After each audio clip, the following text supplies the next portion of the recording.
Welcome to the Bitcoin Boomer Show. Here's your host, the Bitcoin Boomer himself, Gary Leland. Welcome to the Bitcoin Boomer Show, the place where we talk about Bitcoin. That's all we do is talk about Bitcoin on this show.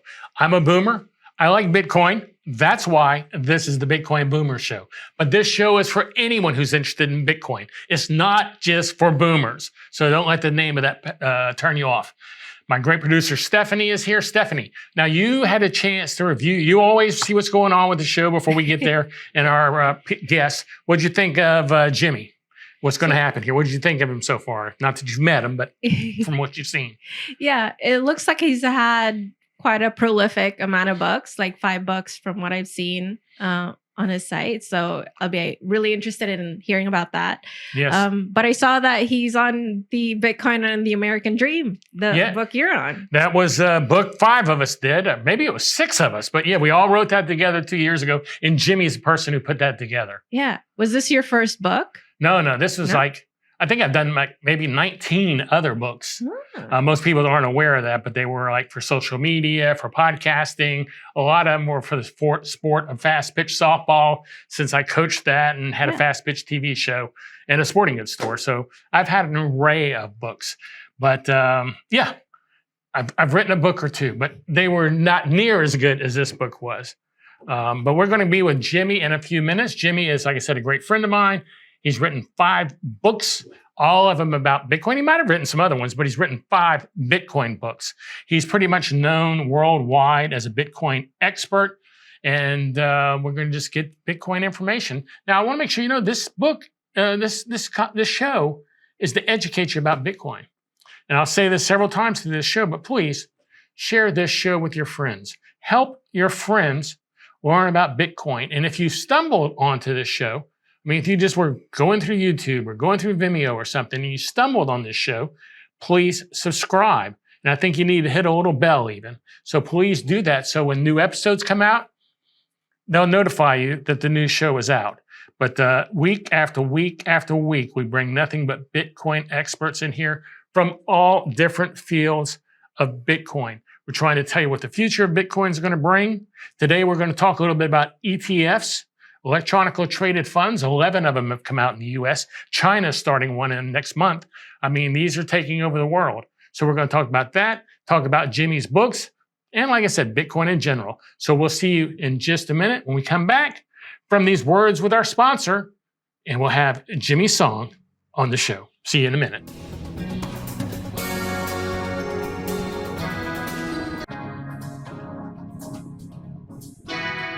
And welcome back to the Bitcoin Boomer Show. I'm your host, Gary Leland. And like I say every week, the purpose of this show is just to educate you about Bitcoin. I'm not selling you any Bitcoin. I don't have any Bitcoin for sale. I'm only buying Bitcoin personally. But we want you to know about Bitcoin. We want you to be educated about Bitcoin. So I bring on guests, many of them are friends, to talk about Bitcoin. And today I have a good friend of mine, jimmysong. Jimmy, welcome to the show. Well, thanks for having me, Gary. It's great to be on. You know, I was thinking yesterday, I was just sitting there thinking about something. I think back in 2017, when I had the Crypto Cousin show, you probably don't even remember that show. You were like my 3rd guest back in 2017. So I don't know if you've been on a show since 2017 with me. So I think maybe it's been a long time. No. I've been on this show before. I can't remember. We did that at least, like more recent. Well, I should have gone back and reviewed what we've done here. Now I'm really feeling like a boomer. I don't even remember that show. Well, I appreciate you coming on again, and please accept my apology for sure. What's your shirt say? It says "Bloodless Revolution." I don't know if you can see it. Okay, I can see it now. I can see it. I just could see the top half of it. Half of the top words, so I was trying to figure that out. But welcome to the show, Jimmy. I really do appreciate you coming on the show. For those who don't know, Jimmy is one of the smarter guys I've probably met, and definitely one of the I'd say you've probably written more books for Bitcoin than anyone. I mean, has someone written more than you? I mean, you've written a lot of books about Bitcoin. Antonopoulos has 5, so I would say I'm at least tied with him. Yeah. Well, at the rate you're going, you should pass him next year because you usually seems to me do a book every year. And I was lucky enough to be able to join Jimmy on a book sprint back in last year, I guess, or year before last. I don't know how long ago it was now, down in Austin. And for those who don't know what a book sprint is, you basically live in a house with like 6 other people for a week, and you write a book in a week, working from crack of sun up till early in the morning, which I usually fell asleep, came about 2, 3 o'clock in the morning. But after you spend a week in those conditions with 6 people, you get to know them pretty good, and you get to become pretty good friends with them. And that's what I guess was one of the building points of my relationship with Jimmy here. But Jimmy, before we go any further, I guess I've gone about you quite a bit there. Could you give us just like a 1 paragraph short bio of who's Jimmy Song, for those who may not be familiar with you? Yeah, I'm a programmer, and I have been for like 20 something years. So I'm first of all a very technical person, and one of my books, Programming Bitcoin, is very technical. It's a lot of code, it's exercises, stuff like that. I've been in the Bitcoin space since 2011, and I've been doing various things in the Bitcoin space, educating and speaking and writing and doing all kinds of stuff like that. I've also been an expert witness, believe it or not, in a legal court case with regard to Bitcoin. So that's what I do. That's kind of, hopefully that gives you enough of an overview to know that I'm telling you the truth when I'm talking about it. So basically, you're saying that you know your stuff. That you are a Bitcoin expert. Well, you are a Bitcoin expert if you were brought into a court case. They had to bring you in as an expert on the subject. What was that about, real quick? I'm not familiar with this story. Well, yeah, it was a divorce case. I can't talk too much about it, but there was the husband had some Bitcoin. The wife knew that the husband had Bitcoin and tried to get it into the marital estate, and I had to guide both the lawyer and the judge on what was actually going on and how you couldn't just like go seize it, right? The judge was asking, for example, can I give a court order to somebody to go get these Bitcoin? I was like, no, judge, that's not how it works. And, okay, it went on from there. Good enough. That's pretty interesting. So it wasn't anything like, Calvin Ayers or anything like that, or Bitcoin SV. I wouldn't want to be in those cases. They tend to be some pretty bad people there. Yeah, so, yeah, I agree completely. But that seems to turned out as good as it could. Hey, one question I ask everybody on this show: what is Bitcoin, real quick? To Jimmy Song, what is Bitcoin? Yeah, it's decentralized digital scarcity, or what people would call like digital gold. It has a lot of similar properties as gold in that anyone could go and try to find it, right? Like mining for gold or something. You can also mine for Bitcoin if you have a computer or whatever. Now, I wouldn't suggest doing that because much like digging in your backyard for gold, you're not likely to be successful. But that's what it is. It's decentralized, it's digital, it's scarce, and it makes for a fantastic money. It has all kinds of properties that make it ideal for storing value and transacting and things like that, unlike almost anything else. And it's something that we've never seen before. It's a computer science breakthrough. I could talk more about that if you want, but that's what I see Bitcoin as. Well, so we covered Bitcoin, but it's something I want to ask that I don't personally understand. And I want you, this is for me, I'm asking, what is liquid Bitcoin?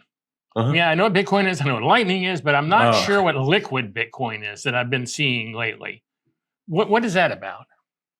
Yeah, so liquid is a side chain of Bitcoin, and a side chain is basically this idea that you have a separate ledger that's different than the Bitcoin ledger, and you can deposit into it, and then you can withdraw from it. But basically, it's a separate ledger that you can be on. So if you deposit Bitcoin into the liquid sidechain, you now have liquid Bitcoin, and if you withdraw Bitcoin from the liquid sidechain, you have real Bitcoin.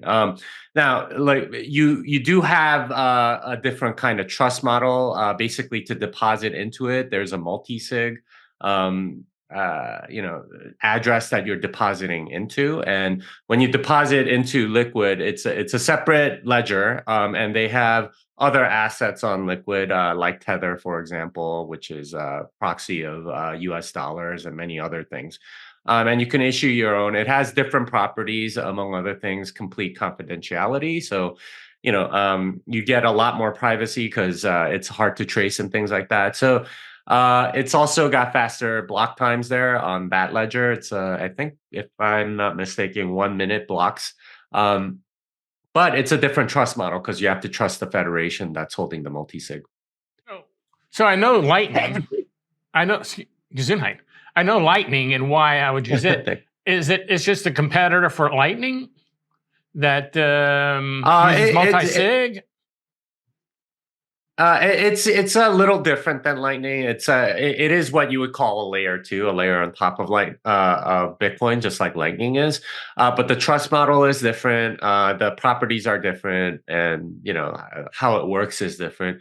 And it can actually interoperate with Lightning in a very clever way. So if you don't want to pay large fees to open a Lightning channel, you can instead swap into Liquid and load up on a Lightning channel through there and stuff like that. So it's not necessarily a competitor, though in some way I suppose it is. But there's also like synergies between them and so on. So is this a good thing or a bad thing in Jimmy's opinion? I think it's a good thing. More choices, more competition is almost always good for any economy, and you have the ability to choose, what network you use, what trust model you want to use, and stuff like that. There are other L2s too, like Fedimint, and there's state chains, and I think what's that new one? I think. Yeah, there's some other ones. I can't remember the name of Arc, I think it is, actually. Yeah. So you have a bunch of other choices for layer 2s. So this is to sort of make it more of a transactional currency if you want speed. Well, I had been seeing that coming up in my feed, Liquid and stuff. And that other day I downloaded the Aqua wallet.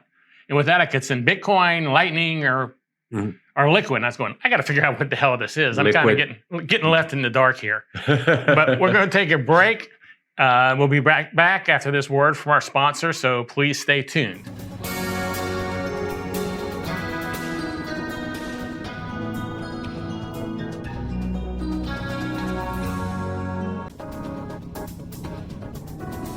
And welcome back to the Bitcoin Boomer Show. Today we're joined by Bitcoin expert and someone I consider a good friend, Jimmy Song. Jimmy, I want to ask you a question right now. We're about maybe 10 or 11 days into 11 Bitcoin ETFs having been launched, which seem to be buying a lot of Bitcoin from what I can figure out, from what I can see. What are your thoughts on Bitcoin ETFs just in general? Is it good for Bitcoin? Is it bad for Bitcoin? Does it not matter for Bitcoin? Because Bitcoin is just going to do its thing no matter what you do. Yeah, I mean, clearly this it does increase demand. It probably makes it easier for people like the folks watching this show to get some exposure to it and so on. But I mean, it's I'm always a little bit skeptical of financial markets, just because in a fiat economy, you have a lot of weird games that get played. So one of the odd things that you can do with ETFs is you can naked short it, essentially, which means that some entity can come in and short it for lots and lots of shares and essentially kind of increase the supply. So there are games that can get played, which I'm a little bit more worried about than, say, the straight up buying and so on. But Yeah, it remains to be seen. I haven't made up my mind whether or not it's good or bad for it. I just see it as something that has happened, and we'll like time will prove whether or not it's a good thing or a bad thing. I do know there are a lot of Bitcoin going into there for sure. So Mm. like I said, I was talking to my brother-in-law, and he wanted to get into Bitcoin. He wanted to put some money in Bitcoin, but he was not wanting to pull out of his retirement funds because he didn't want to pay the capital gains and take that loss to go put it into Bitcoin, which kind of made sense to me. I mean, not kind of, it made sense to me. He didn't want to take that hit. He's not that positive about Bitcoin that he wants to take a hit and then go put it into a volatile asset. So for someone like that, I could see where they would feel much more comfortable having having a piece of Bitcoin as they would feel, even though they don't own actual Bitcoin. So I do see where that would be a plus. But I'm not sure if anything else is a plus. Yeah, that could be a plus. Yeah. But that could be a plus, but there are, if your brother-in-law wants to avoid that, you could do a self-directed IRA, and Unchained Capital, for example, lets you do that, where you can basically buy Bitcoin using your IRA and keep all of the tax benefits that would normally accrue with it. So instead of taking that hit, you can actually own real Bitcoin, like self-custody Bitcoin, using a self-directed IRA. There's more information at unchained.com. But there's also the possibility of, like buying the ETF. Maybe that's a little easier for your brother-in-law. So it could definitely be useful for that. But I do want to point out that there are other options. Yeah, I hadn't thought about that. When I think of doing the IRA, I think of just putting some money in there, but you could transfer money from his existing IRAs into that IRA, right? Yeah, that's that. I believe you can convert any 401k or whatever into an IRA and not take a tax hit. Yeah, I didn't even think about that, even though I do have Bitcoin IRAs. Even though I do have some, I didn't even think about that. Hey, I want to talk about your books real quick. As I stated earlier when we started this, Jimmy is one of the top Bitcoin. I'd have to say one of the top Bitcoin authors. I can't think of any time I have seen you at a conference signing books that you didn't sell out or almost sell out. I mean, I think at BitBlock Boom, you must have had to go home to get more books. You did so good last year. So I'm going to say a pretty popular author in the Bitcoin world. Well, let's go through some of your books real quick. You've got 5, as we said earlier. Your first book, Programming Bitcoin. Tell us about that book. Yeah, so I wrote that book, I guess, due to my frustrations as a programmer in the Bitcoin space. And I've been programming in it for 11 years now, starting in 2013. And back then, there just were no resources. And, I had to go find whatever documentation I could find online and so on. And it was very difficult. And I was very frustrated that there wasn't anything to sort of help ramp up developers into being able to code Bitcoin stuff. And then later on, as I got deeper into the Bitcoin space, I found that, trying to hire people for these roles was actually quite difficult because they didn't know about a lot of this stuff. And, same problem, basically. There wasn't good educational materials for it. And so I wrote the book as a way to help, relieve the pain that I felt in learning, and for a lot of companies, as Bitcoin companies as well, and helping them train up some of their developers. So that's why I wrote it. And it's if you're a technical person, you'll recognize right away that it's meant to be read almost chapter by chapter, and there's exercises. It's very much a teaching book, and that's what I aim to do. Well, for anyone who is looking at the book cover, it has a honey badger on it. And in case you're not a Bitcoiner, you probably don't realize that a honey badger is used as an example of Bitcoin's power for a while, because a honey badger can take on almost anything. And Bitcoin can handle almost anything and take it on. So Bitcoin is considered by many to be like a honey badger. You just can't stop it. Now that does after after that book, though, Programming Bitcoin, then you started your route down a series of Bitcoin books where you did them with people, starting with Thank God for Bitcoin, doing book sprints, Or I guess. Little Bitcoin book. Oh, Little Bitcoin books next? Okay. The Little Bitcoin book was the first. Okay. Yeah. And so let's talk about the Little Bitcoin book, because it is a little Bitcoin book. Uh-huh. Yeah, we wrote that. That was my first experience doing book sprint, and I really wanted to write something much quicker because Programming Bitcoin took me over a year to write, and that was a little bit discouraging to me. But I talked to other authors that with my publisher and they told me that it took them like 2 years, and that I was actually pretty fast in doing it in a year. I thought to myself, like, okay, there has to be a better way. Why is everything taking so long? And at this conference I went to, this guy had this presentation, how to write a book in a week. And I went and I learned about some of the book sprint principles and stuff, and kind of designed my own process. And I had this idea for a while until when Alex Gladstein approached me about being a technical reviewer for a book he wanted to write. And that he wanted to write with one of my other co-authors on that book, Alex Lloyd, and they were trying to convince me to review the book that they wanted to write, and I basically convinced them back, hey, let's just write a book together, and we could do it very quickly. And we did end up doing that. We stayed in a house in California. We were there, I think, 5 days, and we got the entire thing done basically in those 5 days, which is kind of a crazy and incredible thing. But like you were describing, Gary, it's kind of like we won a championship or something, where we're all kind of like bonded together now, having been authors. That was about 5 years ago, and it was the first book that I wrote in that manner, and the 8 of us, had a great time doing it.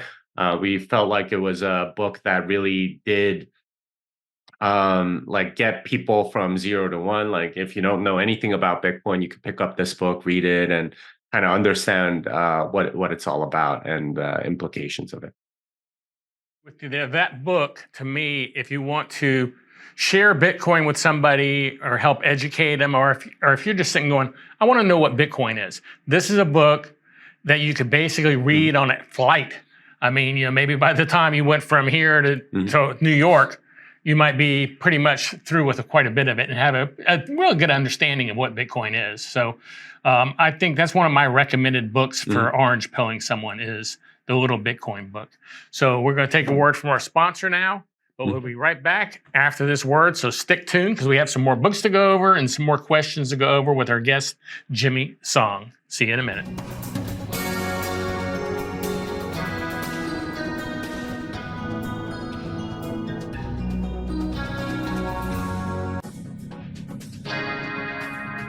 And welcome back to the Bitcoin Boomer Show. Before we bring back on our guest, I do want to ask you to do your friends a favor.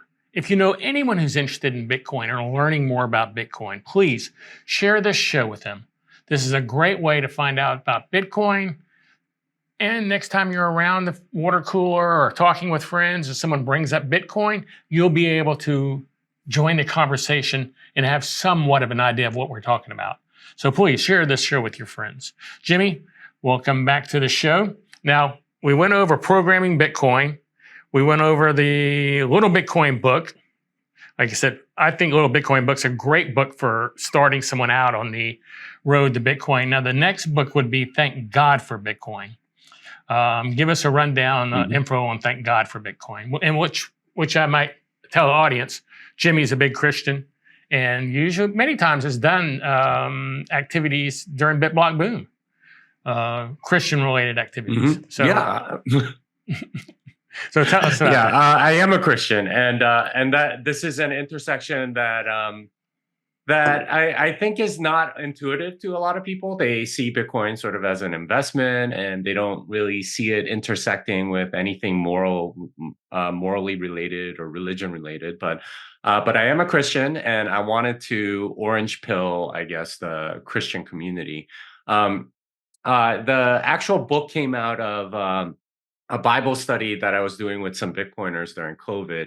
As you know, you couldn't really go out, and we started sort of meeting online once a week to study uh, some some stuff related to Bitcoin and the Bible. So we read two books: "The Ethics of Money Production" by Your Guido Holzman, and "Honest Money" by Gary North. Both one is Catholic, the other is Protestant Christian. Gary North was actually an economic advisor to Ron Paul, and he's written a lot of homeschool curriculum. But that's what we studied, and a lot of the ideas for thank God for Bitcoin came from those two books. But the thing about both books is that they didn't have any sort of like hope at the end. It was all, hey, we need to reestablish the gold standard by putting a political action committee together and overturn this. And all of us that were reading it were just like kind of groaning and saying that that's not going to happen. Like that's there's no political momentum for that. And we wanted to present sort of like a different ending and a different vision. So that we ended up writing Thank God for Bitcoin. It is written specifically to Christians, and it makes essentially a biblical moral case for Bitcoin. More really about like the evils of fiat money and central banking and all that from a moral perspective, which honestly most Christians don't think about, and that's something that we wanted to point out in the book. And yeah, that one was also kind of a book sprint process, but it was during COVID, like early on in COVID. So what we had to do was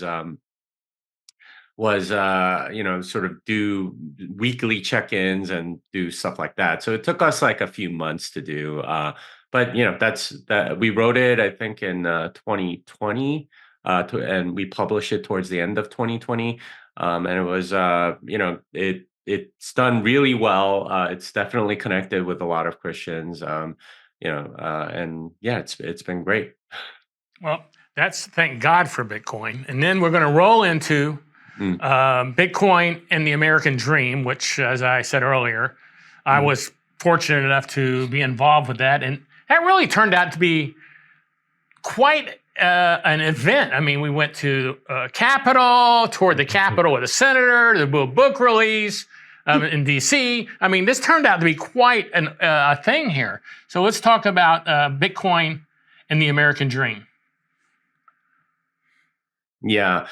So this came out of some politics discussions that we were having at the time. I still remember meeting Senator Cruz, Ted Cruz from Texas, on Zoom with some other Bitcoiners, and we were basically getting him up to speed on what Bitcoin is and stuff like that. And there was right around that time we had scheduled this meeting months in advance, and he kind of understood that this was a big thing for his constituency, or starting to be, and so on. So we were meeting with him, and just like a week before, they put in a clause into an infrastructure bill that would have like destroyed mining, and we were telling him about it, and basically he asked us a question which I really didn't expect, but makes sense when you think about it. He goes, "Okay, what do you want me to do? Right? Do you want me to file an amendment? Do you want me to vote against it? What do you want me to do to remedy this?" And we didn't actually have a very good answer, right? Like politically, like this is like the reality of politics is, if you want to defeat something bad, you have to have like actual policy recommendations for a lot of these politicians. And this was something that was a little bit of a weakness in the organization that I'm still kind of involved with at the time. Was, okay, you could talk about Bitcoin to these people, but unless you give them sort of resources to understand what's actually happening, they're kind of frozen, right? They want recommendations from you on like what to do and how to think about it and so on. And typically when you meet with somebody at a Senate office or a congressional office, you want to leave something behind so they have something to study. And that's where the idea for this book came, is that a lot of our leaders actually don't know anything about Bitcoin. They don't know how to think about it. They think it's a bunch of computer hackers online that are like doing stuff. And as you know, Gary, like that's not it at all, and that's not what this constituency is about. And we wanted to point that out in this book, and so we organized this book sprint. A lot of the people that were on that call, like CJ and Amanda, ended up helping with the book. We tried to adopt different perspectives, so we made sure that there were Republicans and Democrats and Libertarians and Independents. Like boomers like yourself. I'm Gen X. There were some millennials in there. There was, I'm obviously Asian, you're white. There's a couple of black people in there. And CJ's wife is Hispanic, stuff like that. So we got a lot of different perspectives to sort of show the people that would be reading this, policymakers, people that are interested in politics and so on, like who these Bitcoin people are, because a lot of them think it's just sort of like young libertarian men that are into computers. And certainly that's a contingent that is into Bitcoin, but it's also a lot of people that you wouldn't expect, like veterans and black people and stuff like that. It's a very different perspective, and we have policy recommendations in there so that like any of the congressional staffers that we've been giving this out to, like, would read it and say, okay, this is what they want, right? Like not even if you're not pro Bitcoin, even like Elizabeth Warren's staffer could learn something about this and come away with like a more accurate assessment of who Bitcoiners are. Well, speaking of that, when we went to DC and did the book release, we had Senator Lummis there. We had Senator Booker's staff there.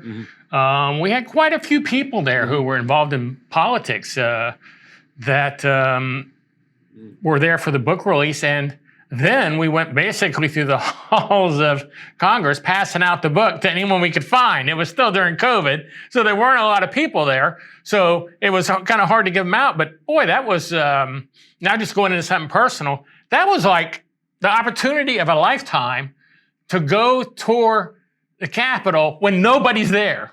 I mean, literally, we would be in a rotunda and there was nobody in there but us 5 or 6. It was that not many people get that opportunity. And so I do want to thank you for you brought me on. You're kind of underselling it even, because we got to go on the Senate floor. Oh yeah, right? And see the desks where like senators from hundreds of years ago like sat and stuff like that. That to me was like, it was a Friday. They weren't in session, but they and Senator Lummis thought that we wouldn't be able to go test. It was great. Hey, we'll be right back with more Jimmy Song in a minute.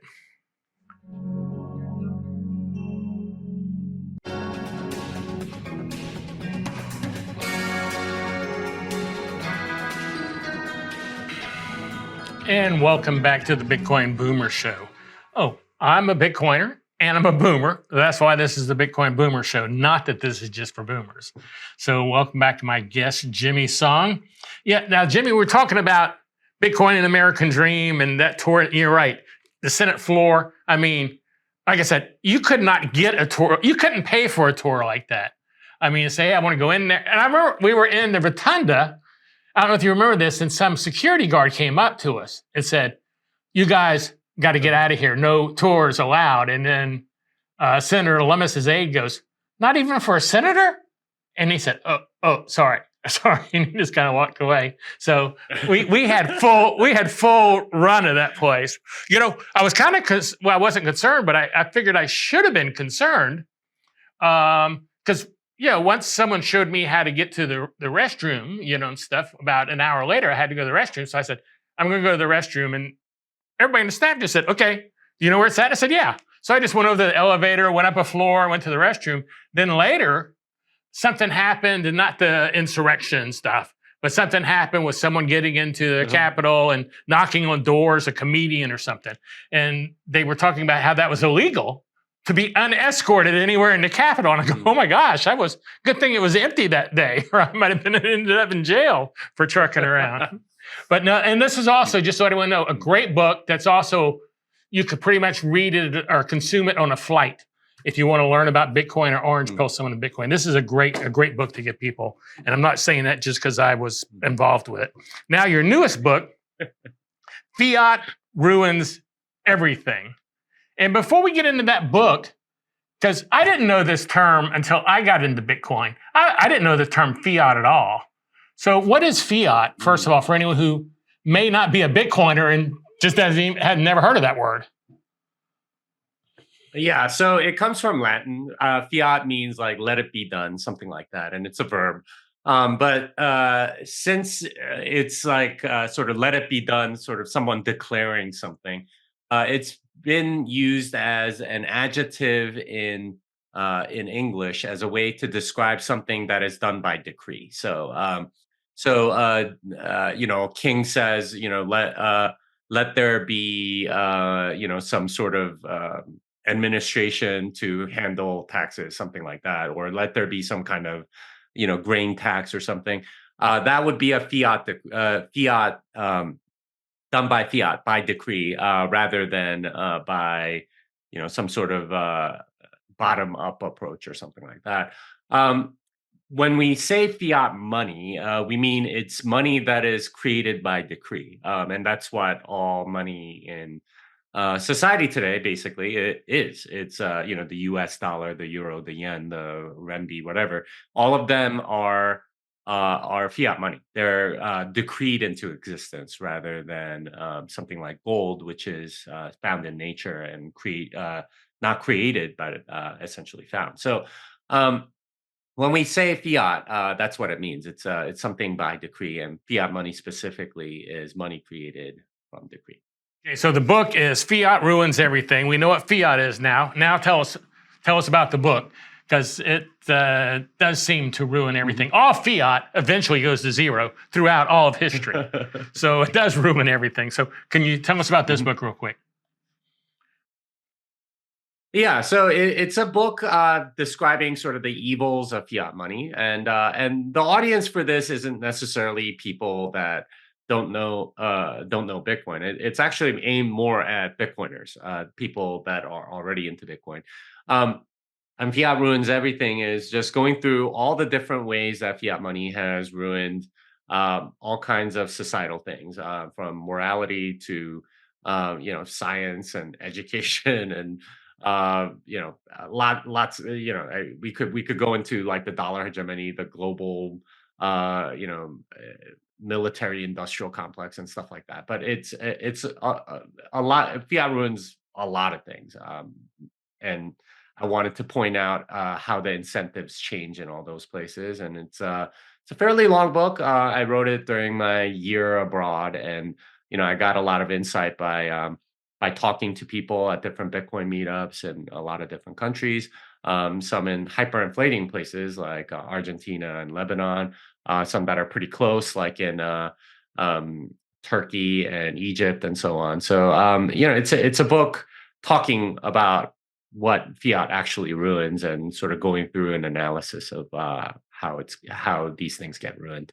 Well, I just downloaded it on Audible, so I'm getting ready to enjoy it as soon as I finish about 2 hours I have left on a book I'm already listening to. So that's my next book in my list. So I'm excited to go about that. Let me ask you a question. You were touring the world basically with your family. I kept seeing you at the Coliseum, and I think I saw you at Machu Picchu. I mean, so you said you were writing the book while you were touring the world. When you were doing this, did you run into a lot of Bitcoiners?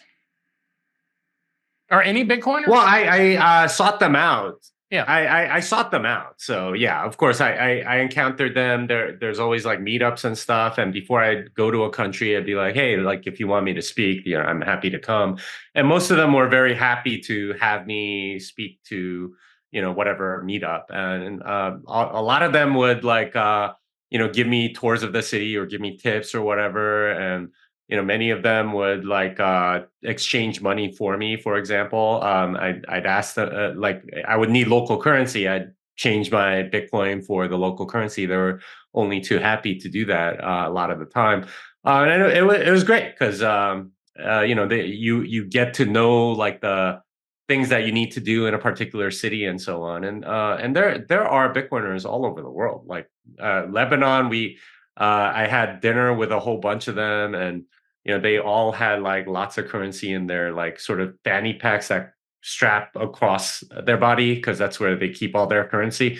Stuff like that. And it was great. And they're all over the world. Like literally almost every place has a Bitcoin meetup somewhere. I found this to be true on my last trip to Europe last year. We went to Barcelona, met Bitcoiners, Portugal. Someone spent a whole day with us giving us a tour that we would have never seen the things that they showed us.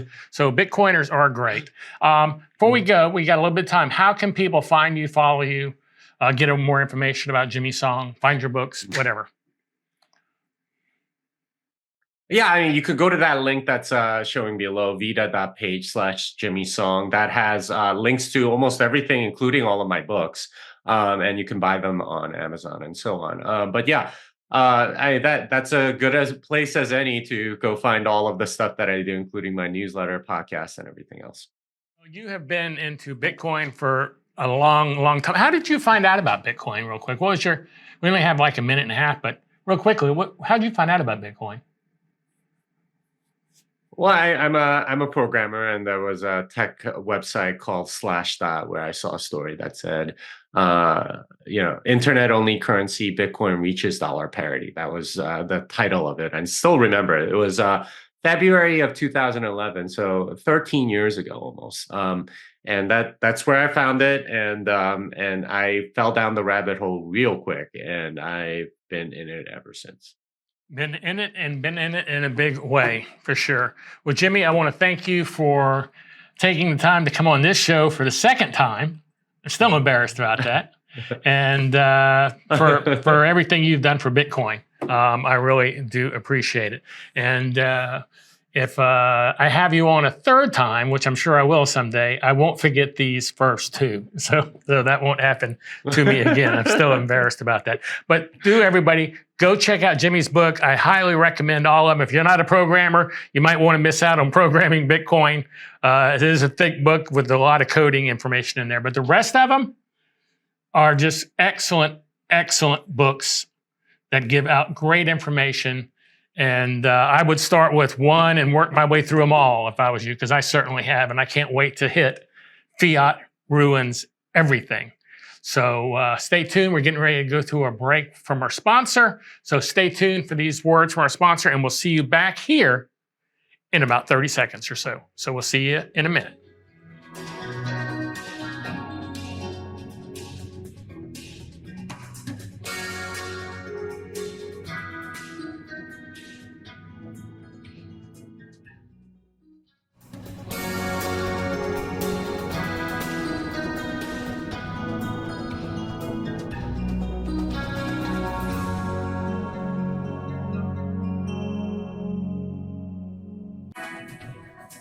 And welcome back to the Bitcoin Boomer Show.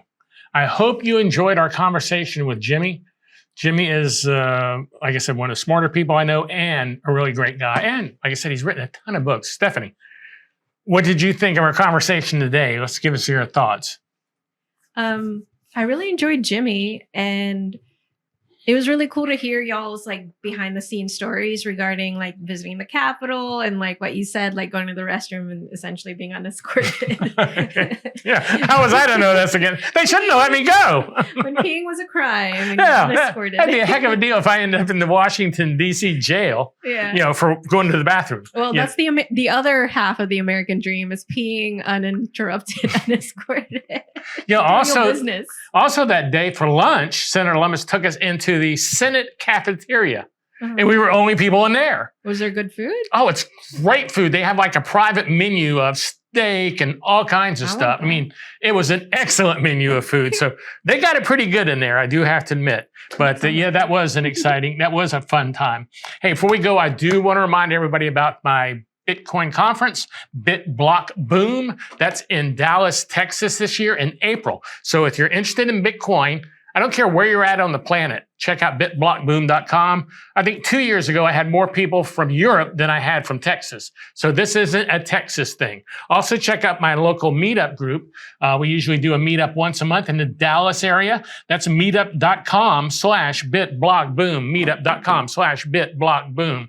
So check that out. We also have satscardshop.com, satscardshop.com. This is a place to buy sat cards. Now, sat cards are a great way to give Bitcoin as a gift. If you want to give someone Bitcoin as a stocking stuffer, as a birthday present, whatever, this is a card for putting Bitcoin on and gifting to people. So do check out satscardshop.com. Also, keep up with what I'm doing, keep up with what I'm posting, keep up with future episodes of the show even. Just go to twitter.com/Gary Leland. That's twitter.com/Gary Leland. That's where I post everything I post. I'm always on Twitter. You can always reach me on Twitter, as a matter of fact. If you want to send me a message, just go there and message me. I'll reply. I'll get into a conversation with you. I'll try to help you if you need some help. That's really it for today's show. As always, I do want to say, please share this show with your friends. I know I've said it a couple of times, but we want to help educate the world about Bitcoin. And this is a great place to learn something. We have great guests on here. So until next week, this is Gary Leland saying stack those sats. See you later.